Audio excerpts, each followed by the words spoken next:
नमस्कार साथियों, आपका स्वागत है पब्लिक 24/7 यूट्यूब चैनल पर। आज हम आपके सामने एक बड़ी जबरदस्त चर्चा लेकर आए हैं यूनिफॉर्म सिविल कोड को लेकर। हमारे साथ हैं सुप्रीम कोर्ट के एडवोकेट वरुण कुमार सिन्हा। वरुण जी, आपका स्वागत है। नमस्कार सिन्हा साहब, ये जो सब्जेक्ट आया है यूनिफॉर्म सिविल कोड, इसको प्रधानमंत्री ने अपनी भोपाल की रैली में उठाते हुए कहा कि यूनिफॉर्म सिविल कोड को आना ही चाहिए, परिवार के 2 सदस्यों पर अलग अलग कानून लागू नहीं हो सकते। तो उनका इसको कहने का मतलब क्या सिर्फ ये चुनावी बयान था या जुमला था, या इसके पीछे कोई एक स्ट्रेटजी नजर आती है जिसमें वो यूनिफॉर्म सिविल कोड को लाने की मंशा रखते हैं? राकेश जी, सर्वप्रथम आपने जो ये मुद्दा उठाया कि माननीय प्रधानमंत्री चाहते हैं कि इस देश में यूनिफॉर्म सिविल कोड लागू हो, तो ये कोई उनका चुनावी मुद्दा नहीं है, ये कोई उनका आज का मुद्दा नहीं है। ये तो वो मुद्दा है जिसे भारत का सर्वोच्च न्यायालय सरला मुदगल केस 1995 के जजमेंट में कहा था कि इस देश में यूनिफॉर्म सिविल कोड की सख्त आवश्यकता है, और केंद्र सरकार से रिक्वेस्ट किया था कि आप यूनिफॉर्म सिविल कोड बनाने में अपनी कार्यवाही सुनिश्चित करें। लेकिन सरला मुदगल केस जो जजमेंट माननीय सर्वोच्च न्यायालय का 1995 में आया, उसके बाद की सरकारें उस पर मूक दर्शक बनी रही, मौन रही।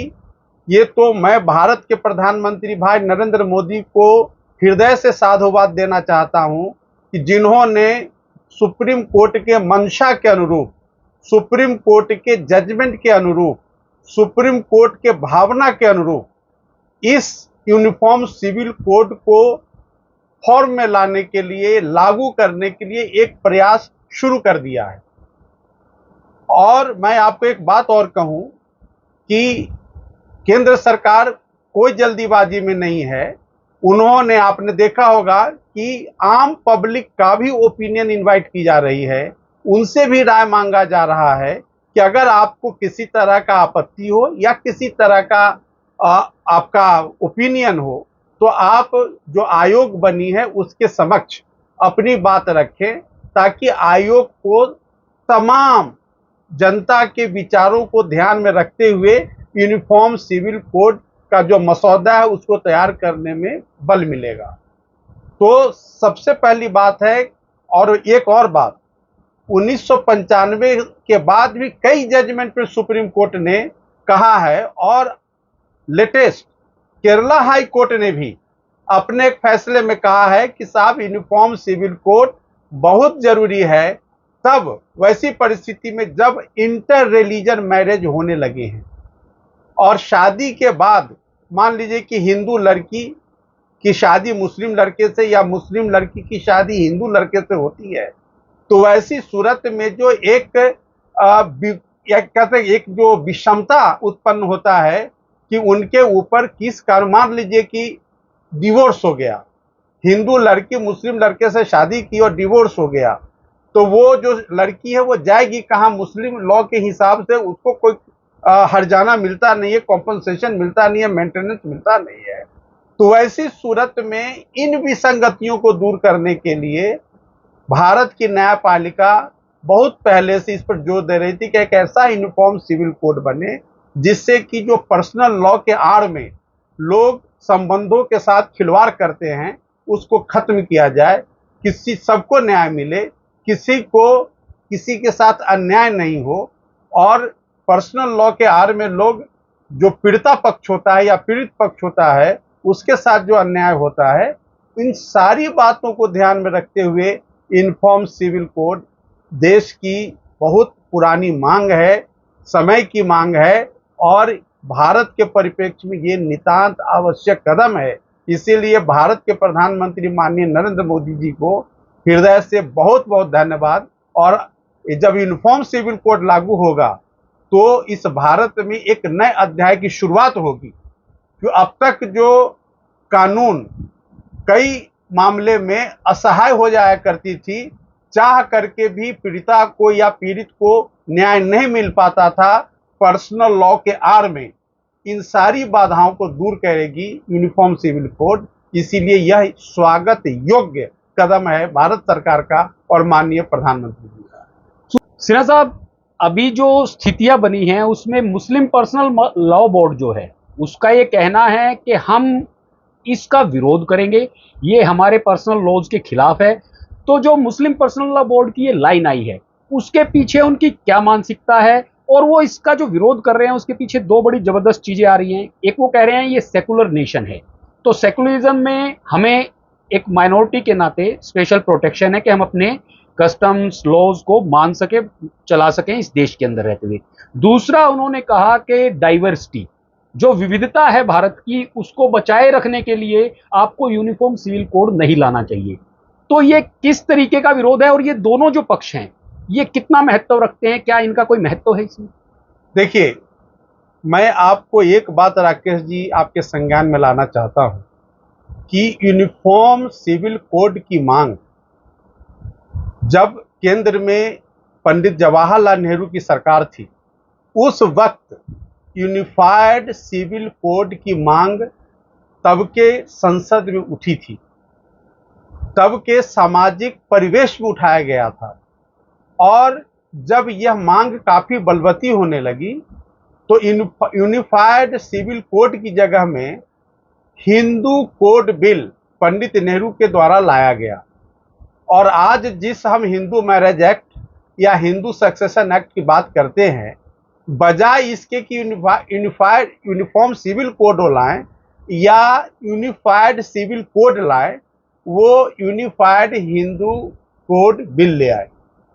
तो इस तरह से हिंदू समाज को दरअसल जो हिंदूज के जो कस्टम्स थे, यूसेस थे, उसको समाप्त करके और हिंदू मैरिज एक्ट और हिंदू सक्सेशन एक्ट लाया गया।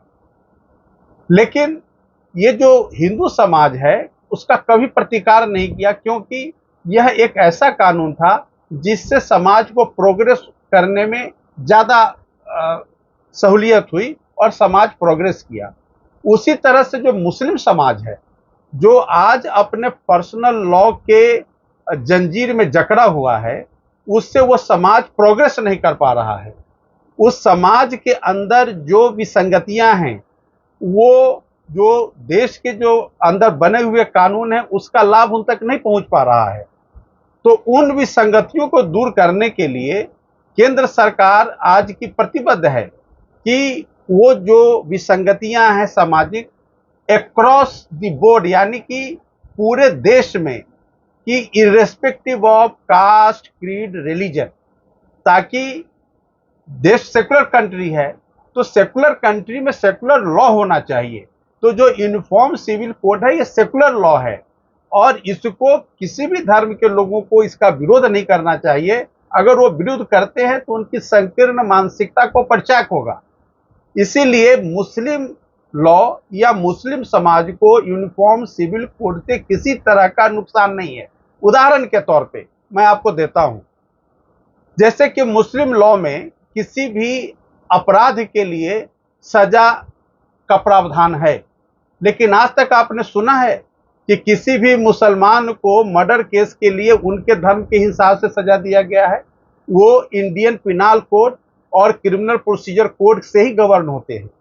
तो आईपीसी और सीआरपीसी जो है इस देश के अंदर रहने वाले सभी जाति धर्म के लोगों पर लागू होता है। तो क्या यूनिफॉर्म सिविल कोड सारी जाति धर्म के लोगों पर क्यों नहीं लागू हो सकता है? और इससे क्या है कि एक समान जो कानूनी प्रक्रिया सब पर लागू होगा, न्यायालय को भी फैसले लेने में काफी सहूलियत होगी, किसी तरह का व्यवधान नहीं होगा। तो मैं नहीं समझता या कानून के दृष्टिकोण से ये कहीं नहीं है कि आपको किसी तरह की बाधा है यूनिफॉर्म सिविल कोड में। मैं आपको दूसरी बात बताना चाहता हूं, जो संविधान की धारा आर्टिकल 13 सब धारा 3 है, अगर आप उसको देखेंगे तो उसमें लॉ का डेफिनेशन है कि लॉ में क्या क्या चीज समाहित है। तो उसमें कहा गया है कि जो कस्टमरी लॉ है, यूसेस हैं, वो भी कानून के पार्ट हैं। तो जो पर्सनल लॉ वाले जो लोग हैं या जो कस्टमरी लॉ वाले हैं, किसी को इस बारे में नहीं दो मत होना चाहिए कि संविधान की धारा 13 सब धारा 3 में बिल्कुल स्पष्ट व्याख्या है। कि law includes ordinance, rules, regulations, act, order, statute and customs and uses also. ये बहुत स्पष्ट है। जब इतनी स्पष्टता है तो ऐसी सूरत में ये नहीं कहना चाहिए कि जो यूनिफॉर्म सिविल कोड होगा किसी के पर्सनल लॉ में इंटरफियर करेगा। ऐसा बिल्कुल गलत मान्यता। सिन्हा साहब, जो हिंदू मिताक्षरा का लॉ है, उस लॉ को लेकर एक डाइवर्सिटी को लेकर कहेंगे कि वहां अपने कस्टम्स हैं, गोत्रों में शादियां ना करना हिंदुओं की प्रथा रही है, वो अपने गोत्रों से बाहर जाकर शादियां करते हैं।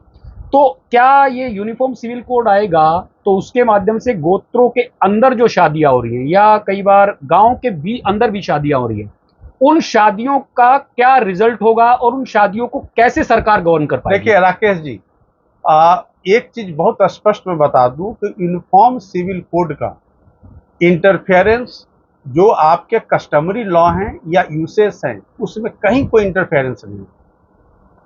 दोनों चीजें अपनी अपनी जगह हैं। क्योंकि मैंने आपको कहा कि संविधान की धारा 13 सब धारा 3 बहुत स्पष्ट रूप से कानून की व्याख्या करता है। और वैसी सूरत में यूनिफॉर्म सिविल कोड किसी भी सूरत में, क्योंकि मैंने आपको कहा कि जब यूनिफाइड हिंदू कोड आया 1954 में पंडित नेहरू के जमाने में, तो उसमें दूसरे धर्मों को उससे बाहर रखा गया। सिर्फ हिंदू धर्म के लोगों को या सनातन धर्म के लोगों को मान्यता मिली। लेकिन उस लॉ से हमारे जो कस्टमरी लॉ हैं कहीं प्रभावित नहीं हुए। हमारे जो, जैसे कि उदाहरण के तौर पे कि जो हर राज्य में या हर जिले में शादी प्रथा में उनका अपना जो लोकल कस्टमरी लॉ है वो बाधित आज भी नहीं है। वो उसी हिसाब से शादी करते हैं। हिंदू मैरिज एक्ट ने कह दिया है कि साहब जब आप कस्टमरी लॉ फॉलो करते हो तो उसके साथ में जो एक जो होता है उसको कहते हैं सप्तशती, ये मस्ट होना चाहिए। इससे क्या है कि शादी की पवित्रता और संपुष्ट होती है। तो कस्टमरी लॉ के अलावा जो हमारा जो स्टैट्यूटरी लॉ है वो उसको और बलवती करता है, उसको कहीं किसी भी तरह से उसको खंडित नहीं करता है या उसको कॉन्ट्रावेंड नहीं करता है। तो ऐसी सूरत में हम कह सकते हैं कि जो आपका जो एक एप्रीहेंशन है वो बिल्कुल मिसप्लेस्ड है, उसमें कोई तथ्य नहीं है।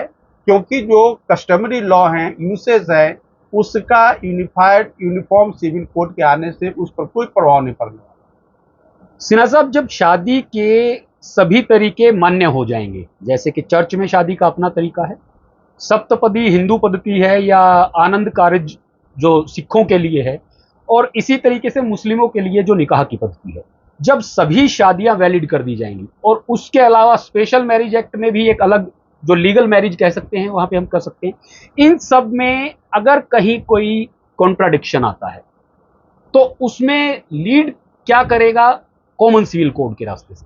देखिए, जो यूनिफॉर्म सिविल कोड होगा अभी तो उसके आने का इंतजार कीजिए जी कि क्या है। लेकिन मैं आपको एक चीज स्पष्ट कर देना चाहता हूं कि यूनिफॉर्म सिविल कोड किसी भी सूरत में जो दूसरे जो, जैसे कि आपने कहा ना कि जो पर्सनल जो यूसेस है, कस्टम्स है, उसको प्रभावित नहीं करेगा। जो मिताक्षरा लॉ है उसको भी प्रभावित नहीं करता है।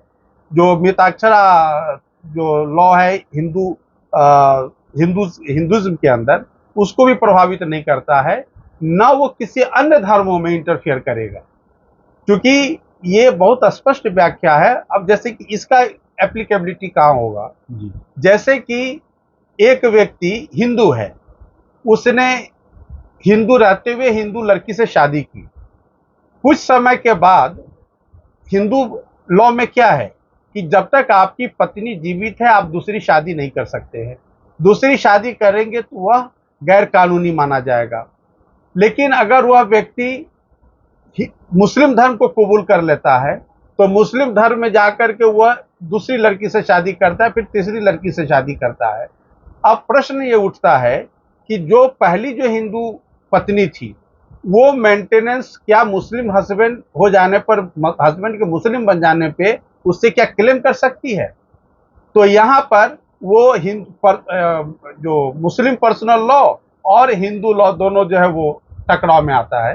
तो ऐसी सूरत में यूनिफॉर्म सिविल कोड इस समस्या का समाधान निकालेगा कि नहीं साहब, आप चाहे शादी के पर्पज से जितना धर्म बदल लो, लेकिन आपकी जो पहली पत्नी है उसका जो अधिकार है वो अधिकार आपसे क्लेम कर सकती है, चाहे आप मुसलमान बन जाओ या क्रिश्चियन बन जाओ, लेकिन उसका रहेगा। यूनिफॉर्म सिविल कोड इन सारी विसंगतियों को दूर करेगा। उसी तरह से अगर कोई मुस्लिम लड़की किसी हिंदू लड़के से शादी करती है और वह अपने धर्म को, अपने मुस्लिम धर्म को कंटिन्यू रखती है शादी के बाद भी, तो वैसी सूरत में आता है कि हिंदू धर्म के अंदर इसका एज ए वाइफ क्या राइट बनता है। तो फिर यहाँ हिंदू लॉ और मुस्लिम लॉ की बातें आती है। इन विसंगतियों को दूर करने की दिशा में यूनिफॉर्म सिविल कोड जो है वो मदद करेगा। तो इस तरह से एडमिनिस्ट्रेशन ऑफ जस्टिस में यूनिफॉर्म सिविल कोड का बहुत बड़ा योगदान होगा। सिन्हा साहब, ह्यूमन राइट्स के वॉयलेशन की बात जब आती है तो ह्यूमन राइट वॉयलेशन को यूनिफॉर्म सिविल कोड बेनिफिट देने वाला है या कुछ गड़बड़ हो सकती है? नहीं, बिल्कुल नहीं। ये बल्कि यूनिफॉर्म सिविल कोड जो है वो ह्यूमन राइट्स को और संपुष्ट करेगा, उसको और जो है इम्प्रूव करेगा, और ह्यूमन राइट्स को अपहोल्ड करने में यूनिफॉर्म सिविल कोड की बहुत बड़ी भूमिका होगी।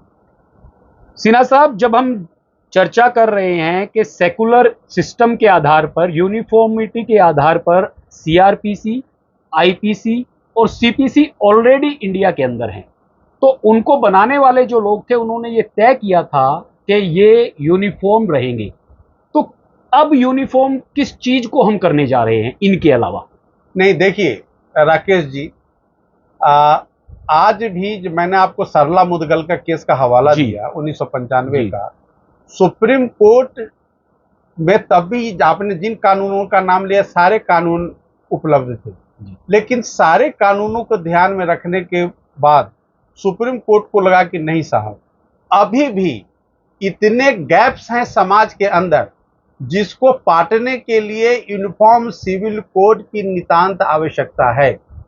सरला मुदगल केस आप पढ़ेंगे तो वो बहुत स्पष्ट उसमें व्याख्या की गई है कि किन किन क्षेत्रों में यूनिफॉर्म सिविल कोड की कमी की वजह से न्याय नहीं हो पा रहा है।